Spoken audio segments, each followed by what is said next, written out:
Welcome to another edition of the Best Business Minds, where we interview business leaders and academics that write thought-provoking books. I'm Marc Kramer, a serial entrepreneur who consults with family businesses and entrepreneurs. Today, let's welcome Dr. Jerry Zimmerman, professor of the Simon School of Business at the University of Rochester. Jerry, welcome. Thanks for having me. So, Jerry, before we start talking about the book, why don't you give a little bit about your own personal background and how you ended up where you are now? I got my PhD in economics and business at the University of California, Berkeley, too many years to go to name. Since then, I've been teaching at the University of Rochester for over 45 years until I stopped teaching and moved to Denver in 2015. My career at the University of Rochester focused on how legal firms, solve the incentive problems of motivating self-interested employees to pursue the firm's goals, or what's called the corporate governance problem. And as an academic, almost all my research looked at this, what we call the control problem. And all of my research focused on lawful firms, published a number of books, lots of research papers, and I've always been very interested in organized crime. And so when I stopped teaching, I decided to take my avocation in criminal syndicates and apply my academic training to understand how they solve the corporate governance problem. So that's why you wrote this book? That's it. And what are the three things you'd like readers to walk away from if they buy this book? What would you like them to walk away with?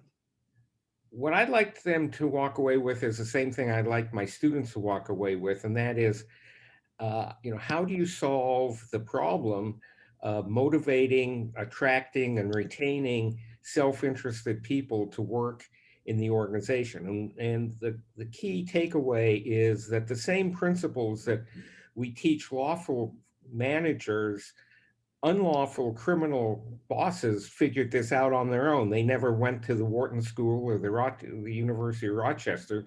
They figured it out themselves. And these same principles can be applied by lawful managers using these 4 crime syndicates as extended case studies. Well, I'm sure at Wharton we've graduated our share of gangsters, even if they are supposedly on the right side of the law, for sure. Which gangsters, past and present, were you most impressed with from your research, and why? I focus on these 4 crime syndicates, and starting with the mafia. And Joe Bonanno, who started and headed the Bonanno family in the 20s, basically was running that family through the 80s.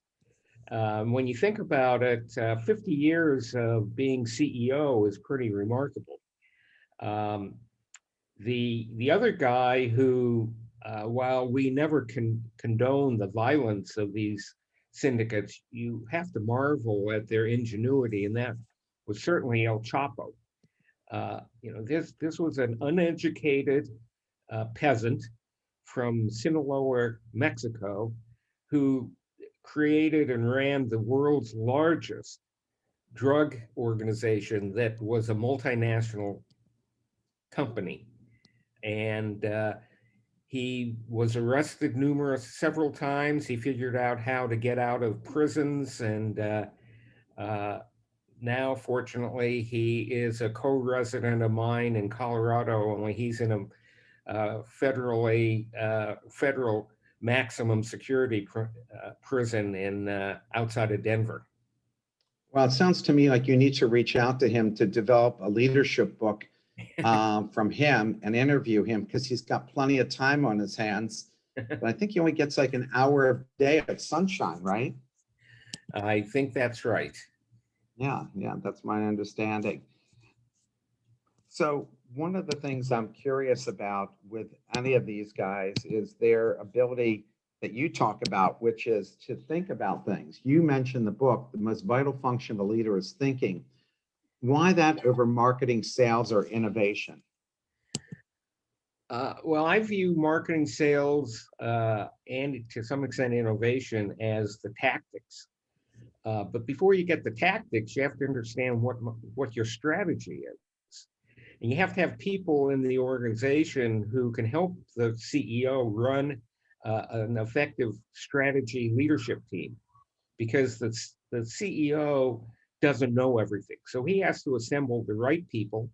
He has to give them the incentives and to implement these. And so once uh, the CEO thinks long term, then he relies on the people below him to do the marketing, to do the sales, and even come up with innovative products and services. Eh, Is there much of a difference between management styles between Latin American drug cartels, American mafia, motorcycle gangs, street gangs, Chinese triads, Japanese yakuza, I guess Eastern European, Russian mobs? Do they all operate the same way, or are there differences in style that we can learn something from? Well, they are all very different. Just as when you think about the incentives and the culture uh, of Amazon or Southwest Airlines, they all have different compensation plans. They all have different incentive schemes. All have different cultures, but they all have the same four pillars. The four pillars are different, but they all have the same four pillars. So, and it starts with a strategy. So the Sinaloa cartel strategy was to smuggle drugs across the U.S. Mexican border. And that's a different strategy than the Hells Angels, which is a motorcycle club that some of these clubs have criminals in them. The American Mafia uh, had specialized by vices. During Prohibition, all of them were bootlegging. Once Prohibition changed, they then had to go find other illegal rackets. And as they did that, they had to construct different incentive schemes to motivate those people, whether they were infiltrating and corrupting Wall Street or whether they were stealing gasoline taxes from the state of New York. Now, they probably would have learned a lot and like to have Bernie Madoff as one of their made guys to work with, that's for sure. And we've seen lots of those folks on Wall Street. Did you find from studying and possibly interviewing gang leaders that that they're really enlightened ones and read management books and try to take ideas from legitimate world? No. I mean, they figured this out on their own. The best example is Lucky Luciano, who survived major gang wars in the 20s. And he realized the gang wars among the five families was bad for business because it's hard to do vice crimes if everyone's hiding in their basements. And so he figured out he needed to form a cartel, much like OPEC, in order to get the five families to stop warring with each other and to uh, figure out a way of solving their conflicts of interest. They couldn't go to the courts, uh, so he formed this thing called the commission, which each of the five family bosses sat on, and they had very detailed rules that they couldn't kill uh, made men and other families without the assent of the commission. They couldn't operate outside of their own territories in the five boroughs. And so I can't say this with certainty, but I doubt if Lucky Luciano went to Wharton and read management books. He just figured this stuff out. I'm wondering if the modern day dons and heads of cartels who now employ lots of college graduates themselves. Do you think that they read management books? No. When I had interviewed Louis Ferrante, who was with, I believe, the Bonanno family, and I also interviewed Joe Pistone, who was the FBI agent who later became Donnie who was the movie Donnie Brasco was based on his life in the Bonanno crime family. And they said that they felt it was easier dealing with gangsters than it was with legitimate people. That uh, if you had a problem with somebody else, you tried to work it out with them, and if that didn't work out, you kicked it upstairs to your boss, and then the four of you got together, and then the next time, if that couldn't happen, they got kicked out. But if it got all the way to them, to the top guy, well, then somebody wasn't going to walk out of there alive. But he said that so rarely happened, and people so rarely got cheated, that everything kind of worked very harmoniously for the most part. Well, if you think about legitimate businesses and how they resolve conflicts of interest within their firm, it's very much the same sort of thing. If you have two divisions that are at somehow odds with each other, it ends up at the maybe a vice president, a senior vice president, or eventually the CEO. Conflicts of interest across corporations are resolved either through arbitration, direct negotiation, or eventually in the courts. And so legitimate businesses have a dispute resolution process that the organized crime can't follow. If you look at what's going on in Mexico, which is just a terrible situation now, they haven't been able to solve this conflict resolution. They tried to, but it broke down, much like OPEC breaks down all the time. If you try and form a cartel, there's incentives are often strong to cheat.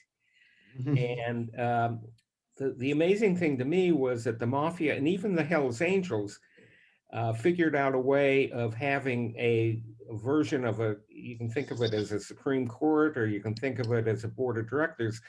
They solved those problems internally. And so conflict resolution is an important part of both lawful and unlawful organizations. One of the things I read Joe Bonanno's biography myself as well, and you had mentioned that he ran the Bonanno family for roughly 50 years, and in some cases they say he ran it for 36 years and was retired for 36 years. But eventually he was pushed out the door of his own family. What went wrong for somebody who survived at the top for so long? And what can we learn from that, especially for people who are hoping to have longevity as CEOs of their companies? I tried to figure that out, and it the evidence is a bit sketchy about what went wrong there. He was whisked off the streets of New York City and held somewhere for 3 weeks until he was released, and this was right before he was. This was right before he was scheduled to testify before a federal grand jury. You know, I don't know this. I'm just conjecturing, but he may have rubbed some people the wrong way. It's just politics. It's a similar, not identical, but similar process that we're observing with Andrew Cuomo in New York City. He may have gotten too arrogant. This is Joe Bonanno. Yeah. A few years later, he wrote this tell-all book that really got a lot of mafioso upset, and his book was the roadmap that Rudy Giuliani used to take down the mafia family. So I suspect that he must have started rubbing some people the wrong way. And that happens in major corporations as well, where people feel like you've outlived your usefulness or you're not forward thinking enough, right? That's right. And another conjecture is during the 60s, the mob had this debate, if you want to call it that, over whether or not they should go into the business of selling drugs. And Joe Bonanno stated that he was a firm believer that drugs was not a good business for them to be in because most of the mob's businesses, prostitution and gambling, in some ways were not terribly victim hurtful crimes. They were supplying an illegal banned service or substance. And Bonanno thought that drugs would change the culture and the public's view of his family. And other families were doing drugs. And I suspect that that might have been part of the political problems that Bonanno faced. And isn't it true, in his particular case, there was too much money to be made, and to attract the best performers, they were going to lose people if they wouldn't get into the drug business because the amounts of money that can be made were astronomical. Yep. And so, isn't that kind of similar to what happens in the real business world when CEOs stop innovating and looking at the next opportunities? Like the car companies now going forward and developing electric cars, where it took Elon Musk to really push them over the edge and realize, my gosh, look what the valuation he's getting on his company, and he has a fraction of sales in ours, and look what kind of engineers he's attracting, and we can't attract those same people. So is there something similar to that? I think so. Living in Rochester for over 45 years, I watched the decline of Kodak. And Kodak knew, the top executives at Kodak knew that digital imaging was coming. And they tried a lot of things to move into that space. But one of the stories you hear all the time is that there was a lot of resistance inside of Kodak to going full bore because that would cannibalize their traditional lines of business. And so, you know, whether or not Kodak could have gone into the digital imaging business and compete with the Sonys and the Nikons and the Canons, I'm not sure they could have done that even if they wanted to, just because Kodak was a chemical company. It was a mechanical engineering company. They were very good at coating films and papers with silver halide. And they couldn't attract the top engineers and the talents, much to your akin to the way Elon Musk has been able to attract the top computer scientists and engineers to develop and build electric vehicles. In your book, you talk about strategy incentive alignment problem. Can you talk about that concept? I'd love to. At the heart of all economics is the basic assumption that people are self-interested. And moreover, not only are they self-interested, but they're resourceful, they're evaluative, they're maximizing people who care about their own self-interest. And when you hire somebody into an organization, you have to figure out, how do I create incentives for that person to come to work every day and work in the company's interest and not their own self-interest? And that's basically the problem of how do we align the incentives of this workforce we've assembled to achieve the goals and the strategy of the organization. And this is this basic economic problem that we address in MBA programs and business schools about aligning the strategy with the incentives of the employees. And right now, which of the companies do you think does this best right now? Well, you look at the tech leaders, or even Southwest Airlines, REI, the Google, Amazon. You look at the way Jeff Bezos has transformed what started out as an online book selling website out of his garage into now the world's leader in cloud computing. They've completely disrupted book publishing, and the way that he's been able to evolve his online platforms to create enormous values. So he's done it. And uh, Elon Musk has done it in a very different way. Jeff Bezos is a very hands-off, decentralized manager, whereas Elon Musk is a very centralized, top-down leader. Both of them are successful. And so the other takeaway from this book is that one size doesn't fit all. This notion of benchmarking, where you try and copy other successful businesses, is not a route to success, because every firm has a different strategy, and therefore it has to have a different set of incentives, organization chart, decentralization, centralization. And so don't merely copy what the mafia does, because it's not going to apply to, let's say, a Tesla. And so that's the other key takeaway from this book. One size doesn't fit all. So I'm going to get into it. You start to allude to it in the beginning of this conversation. You write about the four pillars that organized crime enterprises utilize. Can you you started to talk about, but can you tell us what those four pillars are? Sure. These every organization has to have an organization chart, which basically assigns tasks to different divisions and ultimately to individuals in the organization.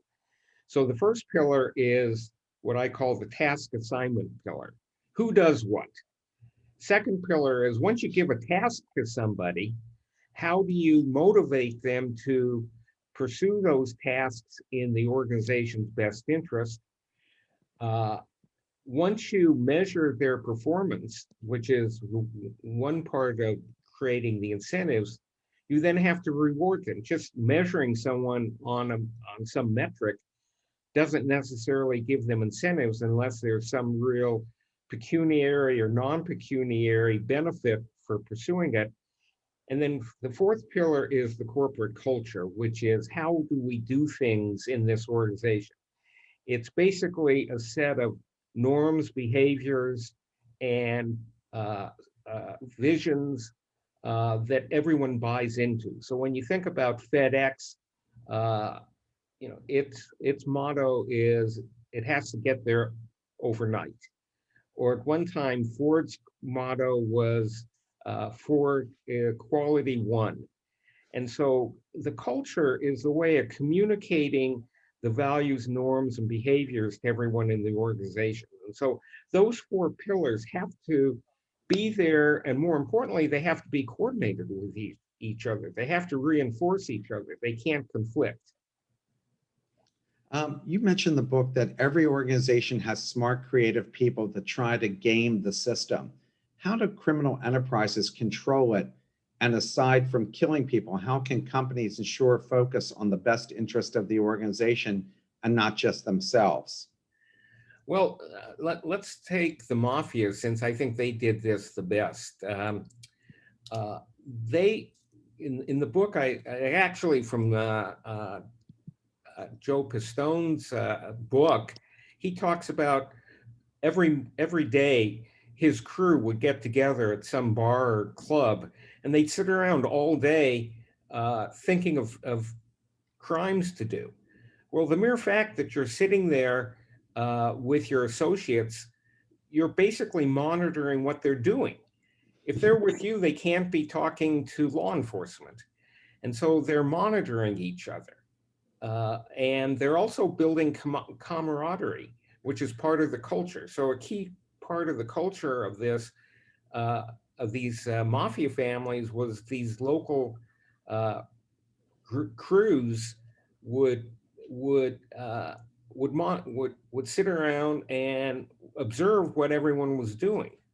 They observed how much cash everyone had.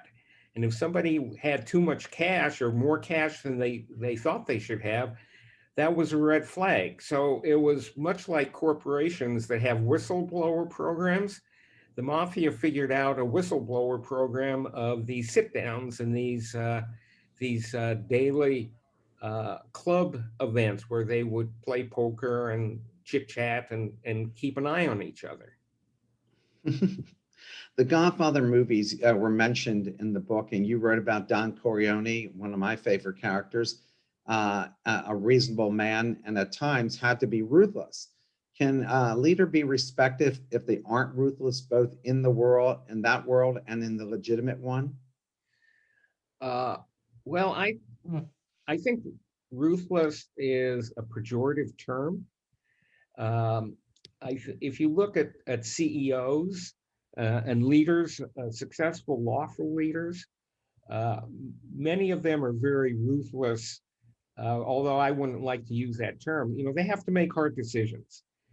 They have to decide which divisions are no longer performing or which divisions are not uh, the right fit and so you observe spin-offs, you observe sell divestitures. You also observe people being fired in companies. I like the story of Don, of the former CEO of Xerox, whose name escapes me at the moment. It'll probably pop in. But back in the 70s, Xerox came out with its first line of electronic copiers, and the quality problems were absolutely terrible. And he couldn't figure out why. And so, after much study, he decided they needed to do a total quality management program at Xerox. David Kearns was his name, and he That's wrote right. on this. Yeah. And he tried to get people on the bus, old time Xerox people who'd been there on the bus to adopt total quality management. And some of them just didn't understand it or couldn't do it. And so he had to get rid of them. And was that ruthless or just smart business? And David was a very successful CEO who knew how to get things done. Do criminal enterprises succeed even with poor management if the product is very much in demand, like drugs? Because I'm thinking that the drugs sell themselves. And in the real world, Steve Ballmer was very mediocre during his 10 years of running Microsoft. And yet they still put away billions and billions of dollars. I guess they have, over $100 billion in cash now. So can you still be profitable and make a lot of money even if the management is not particularly good? What did you learn? Well, I think Microsoft versus the drug cartels is an interesting comparison. The drugs do sell themselves, but in the case of Microsoft, there's a fairly high uh, cost of moving away from a Microsoft Windows-based computer system. And so those transaction costs of shifting are going to keep people on the Microsoft platform because there really wasn't a very easy way to switch off of that. We see the same thing with Apple iPhones, that people are very, you can say, loyal because they know the system, they're comfortable with it, and a lot of people don't want to incur the cost of moving from an iPhone to an Android device. Drugs sell themselves, and so people don't care whether or not they buy the drugs from, let's say, the Sinaloa cartel or from the Tijuana cartel. And so the cartel that is best able to get the drugs across the country is going to succeed. And so there really is a difference there, and it has to do with switching costs. Yeah, I'm imagining that, of course, that happens every day in corporate America, where you end up staying with some particular product or service or law firm, accounting firm, because the switching costs are too much, and yet those companies still continue to pile up the money until someone builds a better product, and then they cease to exist. Like BlackBerry, what happened to BlackBerry? They dominated. They did, but they couldn't innovate. They couldn't end up competing with smartphones. And does that happen also in the world of organized crime, that if you don't keep innovating there, and you talk about innovation, how do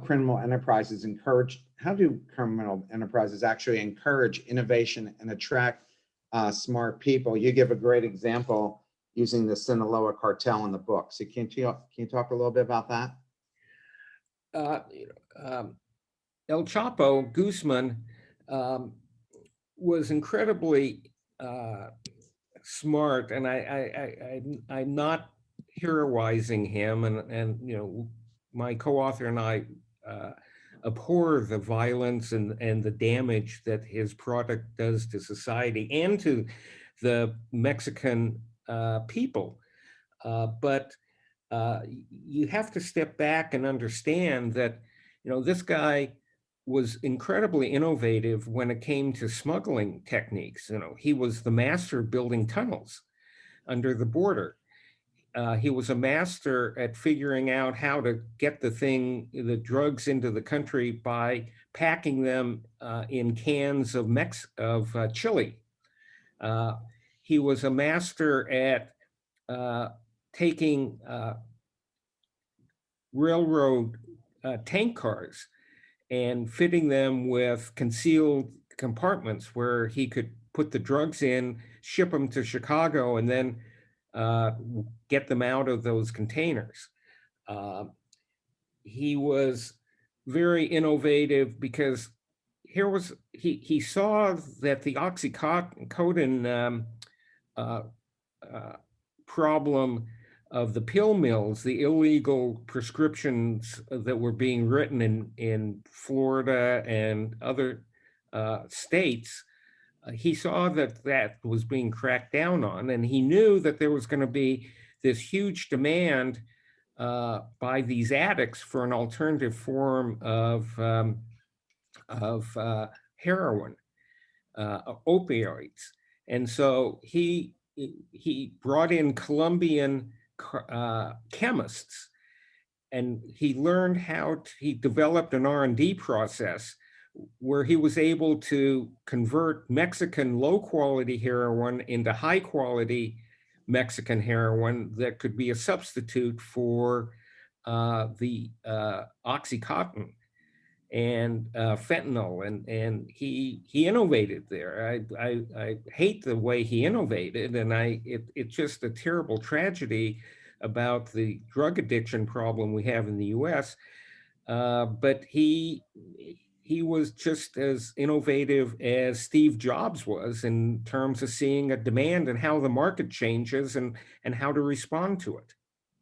Well, too bad I can't invite him to the Angel Venture Fair and be our keynote speaker this year, but maybe we can do it through Zoom with him and get his input on how he was able to build it, which brings me to another thing about El Chapo. According to your book, he essentially employs about 150,000 people worldwide, making him one of the largest businesses in the world. What can we learn in terms of developing an international organization with so many cultures to manage and so many partnerships to manage? Well, you know, the problem I had in writing the book was getting information. You know, I did not spend a lot of time interviewing. I didn't interview any criminals. I just refused to do that. Rather, I relied on public sources, newspaper articles, a lot of books. And with the American Mafia, we just have a plethora of books and firsthand accounts from mobsters who were willing to write biographies about this. And you mentioned Joe Bonanno's book, which was a treasure trove of information about the economics of that organization. Unfortunately, Chapo and his associates never wrote books about how they ran the Sinaloa cartel. I'm sure that if anyone tried to do that, they wouldn't never have gotten to the first draft before their head was on the side of some highway. but he had to be pretty sophisticated, and he wasn't multilingual as far as I know. But to be able to run a global organization like that and deal with all these cultures and be able to grow something like that, it had to take significant skills to be able to go and do it. Was there anything that you observed in his skill set that allowed him to grow such an enormous company with really virtually no education and learning as he went? The sad thing about El Chapo was he basically used one primary tool to run his organization, and that was killing people. And by some accounts, he personally killed 2,000 people. So this was a bloodthirsty guy who only knew one thing, and that was power. And anyone who crossed him, he took him out. The mafia figured out that that was not a good way of running the business. In terms of Sinaloa, it was a very poor state in Mexico, and there was basically an unlimited supply of people operatives for him. And we talk about you know uh, systems in companies, meritocracy systems where people who perform rise to the top. Well, El Chapo had a similar meritocracy system, only it was people who didn't perform didn't survive, literally didn't survive. That Uh, sounds like a Joe Stalin management system. that is perfect. Yeah. And lawful managers can't do that, and thankfully. But on the other hand, they do have terminations. People get fired. Firing people is a traumatic event. It's not a physical violence, but it's a psychological violence, and that's the way a lot of companies keep people motivated, either through promotions or terminations. So let's talk a little bit about power. Paul Castellano, who headed the Gambino family after Carlo Gambino had started it. And I actually think that was Lucky Luciano's family originally, and it changed over names. Until John Gotti had him killed, was said to run the organization like a CEO of a Fortune 500 company. It wasn't just a power struggle because his predecessor ran the family successfully for 20 years. Castellano only lasted 9 years. Gotti himself only lasted 6 years. What can we learn from the Gambino shortening of leadership terms? And I understand maybe they're not as powerful as they once were. Well, all of the five families were pretty much decimated by Rudy Giuliano's what were called the commission trials in the 80s, and they never really recovered from that. I'm as a scientist, I'm a bit reluctant to draw too much conclusions or inferences based on one observation that you talked about.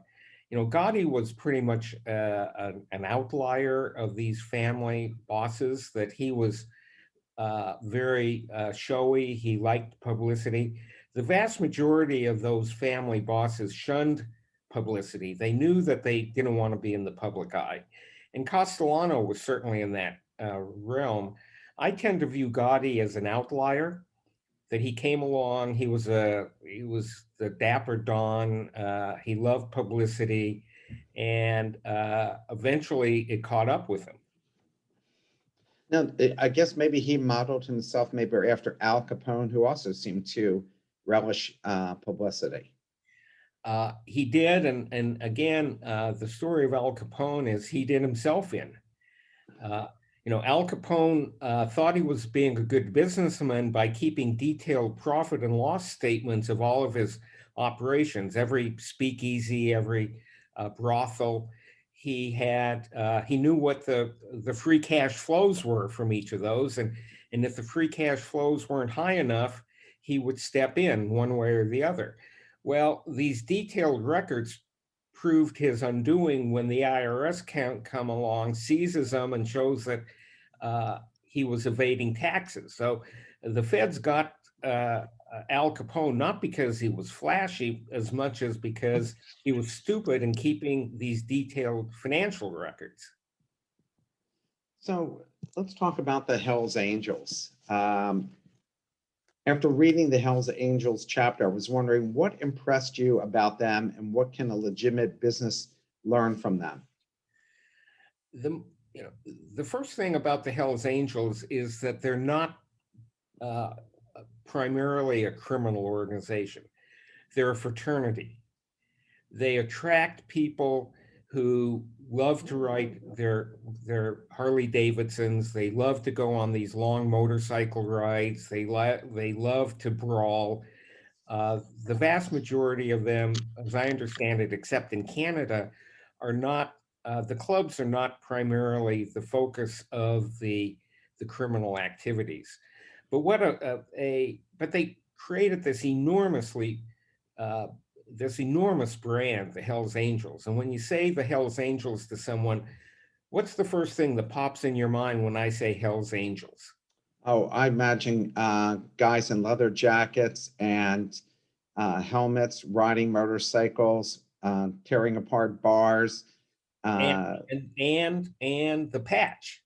yeah, right. Of course. Talk It's about their whole system.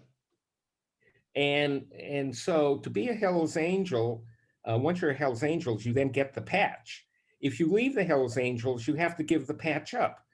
And so ha- being able to walk around with a patch on your back signaled that you were a tough guy, and you don't mess with me, because if you mess with me, you're going to mess with my brothers. And they create this enormously strong brand, even to the point that they have it trademarked, and they go to court if somebody uses the Hells Angels brand without their permission. And so, the Hells Angels brand is as recognizable as, let's say, the Southwest Airlines, or uh, you know the REI brand. Branding is a way of communicating what your organization's culture and strategy and motives are. Can you talk about the founder of the Hells Angels? And this guy is still alive. He's probably like, the oldest living gangster that got to tell his story. Give his background and how he started the Hells Angels, and what can we learn from Sonny? Barger, Yes. Sonny Barger. Well, this was a guy who just loved his motorcycles. He loved the camaraderie of being a tough guy, and it was it was only in the 70s that they started dealing drugs, when cocaine came along. And he loved cocaine so much that he named his motorcycle Sweet Cocaine. Uh, and he was only selling cocaine and dealing with street pushers as a way of satisfying his own habit.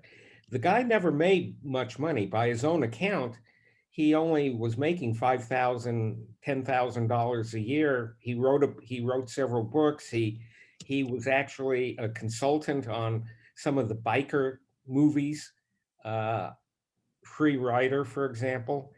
And when he was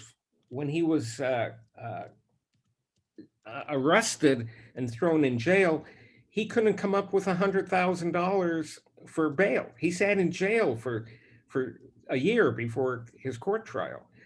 And uh, so to him, running a criminal organization was far less important than making money, or riding his bike. Making money was less important than riding his bike and partying. And that was his self-interest. His self-interest was being a biker and not being a criminal. Criminal activity was just a way to subsidize his bike riding. After reading the Hells Angels, how are the leaders trained in the mafia, cartels, and motorcycle gangs? Do they have any kind of formal training process? And is there anything we can learn from that? uh, yeah, both the Hells Angels uh, and the mafia, again, used a training model, a meritocracy training model. That guys, let's start with the mafia. Guys would become associates with made men, and these made men ran small crews, and guys who were successful, much like the Peter principle, would get promoted to be a made man in a formal initiation rite, where they would prick their finger and pledge loyalty to the family.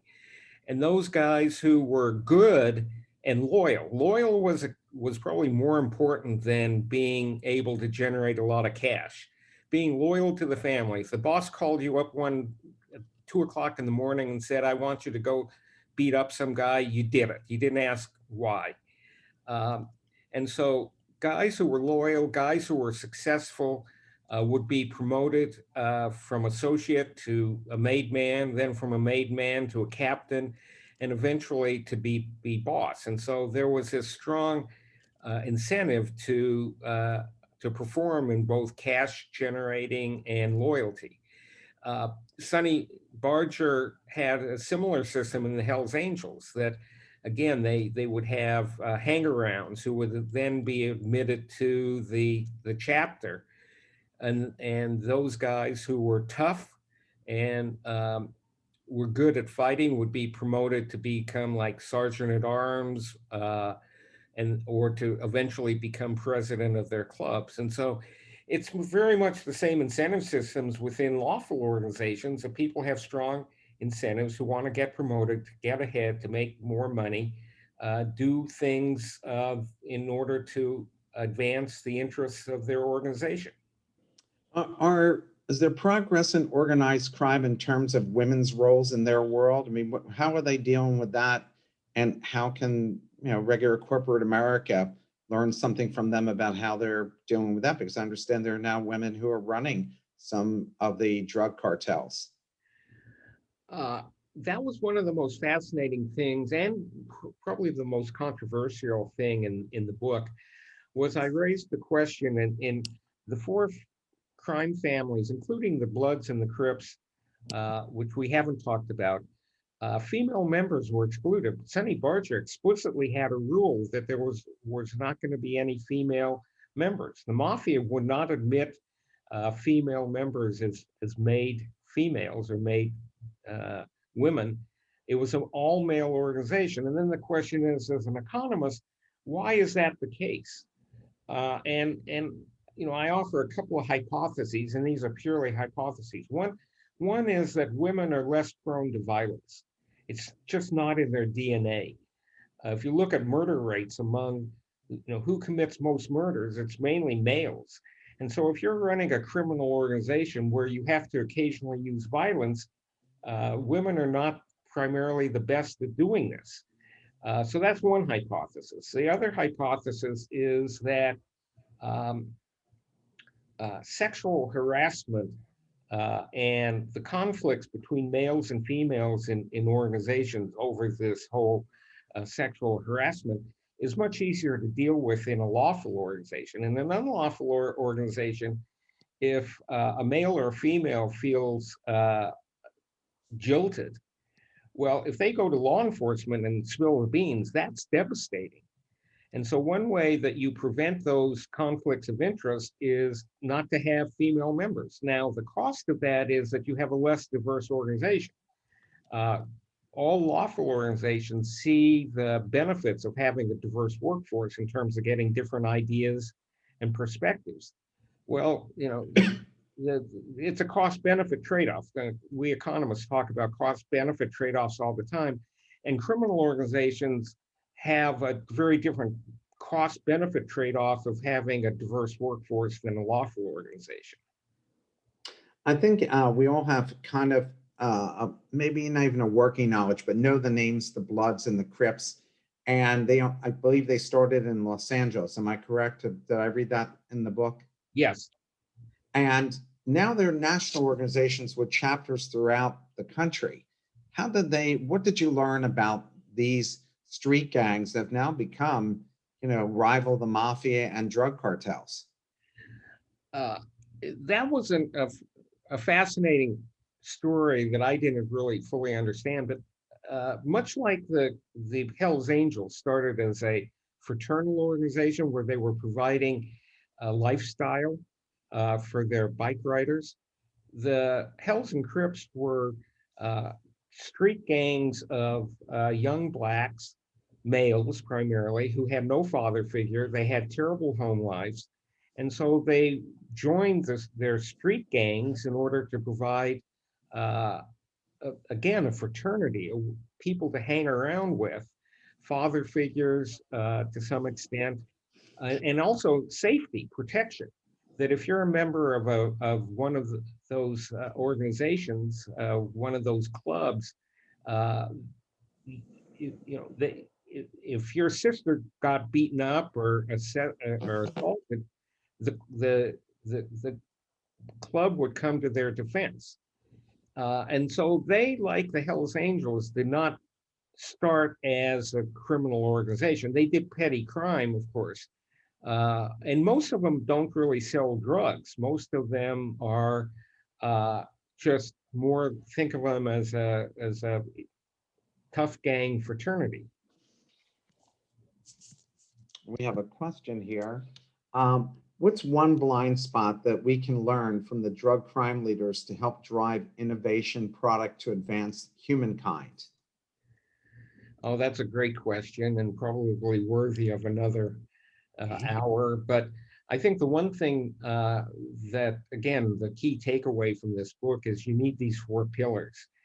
And while you cannot copy the four pillars of any of these criminal organizations, you can learn about how to assign tasks to people and give them incentives to innovate.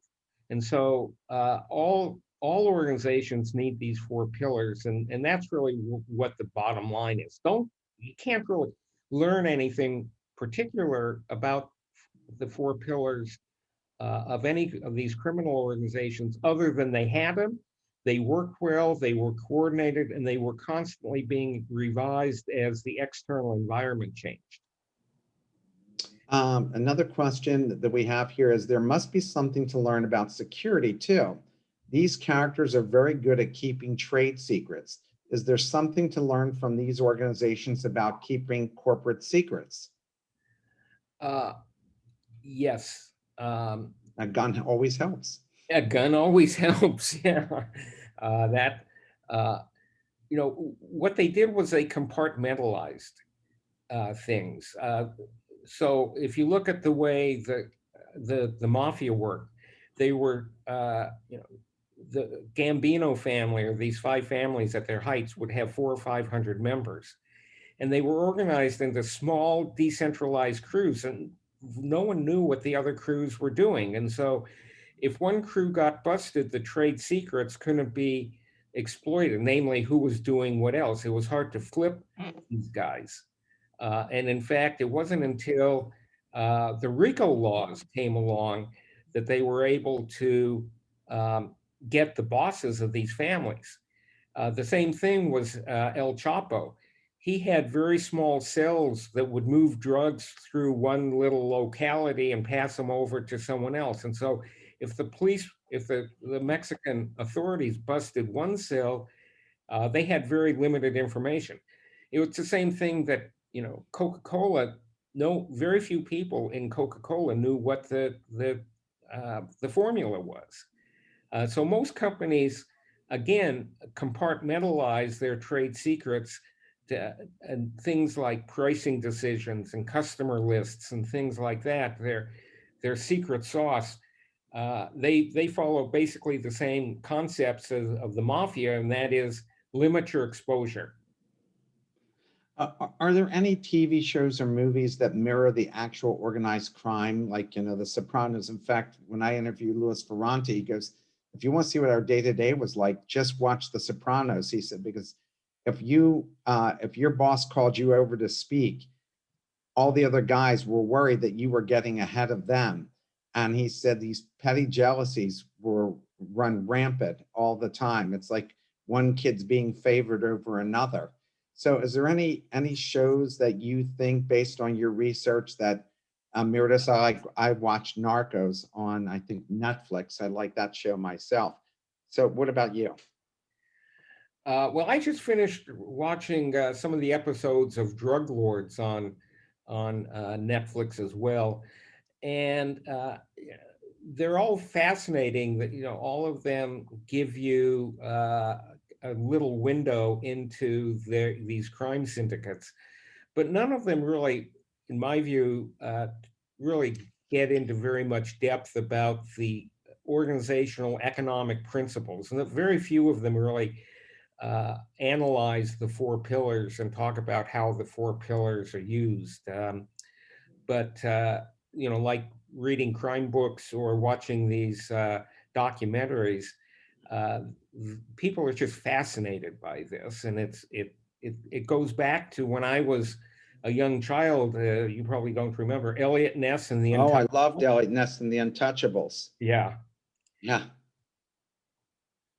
I love that show. Is there, after doing all this research, is there one leader that really stood out to you and said, this guy could be running a Fortune 500? He's just super smart in the way he runs his operation and the way he's grown his business. And what could we learn from that person? Well, we've talked about Joe Bonanno, and Joe Bonanno in his book says the key thing in running a business is forming a monopoly. And so he had monopolies in New York City, uh, in I think cheese and in linen supply. Uh, they formed cartels. Probably the interesting thing to me I didn't know was the mafia families in New York City basically enforced cartels among the concrete companies and the electrical trades and a lot of these trades. So they got in there by corrupting labor unions, and then once they had control of the labor unions, they were able to go to the companies that hired that labor and said, "Look, we're going to fix the bids on concrete contracts." And any company that violates who's going to be the low bidder uh, that we designate is going to get whacked. And so they were doing this for a fairly small fee. They were only charging maybe 3 to 5% of the contract price. And so they basically used violence against the concrete companies to enforce the cartel. That's something that OPEC has never been able to do. OPEC has been rampant with cheaters. And so the mafia stepped in and said, "Hey, here's a business opportunity for us. Let's be the cartel enforcer." Hence why you got cement boots, right? Yeah. So, what is the future of organized crime? Because as drugs, bookmaking, online gambling, prostitution have been made legal in different places. I mean, my gosh, if you would have looked at this in the past, you would have said to yourself, hey, wait a minute, casino gambling, that's not going to happen outside of Las Vegas. And now it's everywhere. If you're going to say bookmaking, the more city, state, and even the federal government needs cash, they're quickly legalizing this. I saw a column in the Wall Street Journal that says that within the next 10, no more than 20 years, every drug will be legalized in some way. And it's going to put urban people who make money in urban areas at a disadvantage in terms of being able to create wealth. So, what do you think is going to happen to organized crime over the next 10 years? Uh, well, first of all, organized crime has existed as long as mankind. And as long as people ban substances or tax them too highly, you're going to have people coming in with cheaper sources. So even if drugs are eventually legalized in this country, uh, the tendency is going to be to put very high taxes on them, and that still creates an opportunity for criminals to come in and supply the same products at lower prices. We saw the same thing in moonshiners. Uh, you know, uh, Liquor was legal prior to prohibition, but it got so highly taxed that there were still organized criminals providing it. So we're going to have to adapt like organized crime has, because as jobs disappear for a variety of reasons, right? Because of climate change and so forth, that they manage to adapt, we have to adapt. The primary lesson from economics is that people are resourceful. And so whenever something comes along that constrains people, people are going to figure out ways to get around it. The classic example is when they lowered the national speed limit from 70 miles an hour to 55 miles an hour. It created a whole industry of CB radios and radar detectors.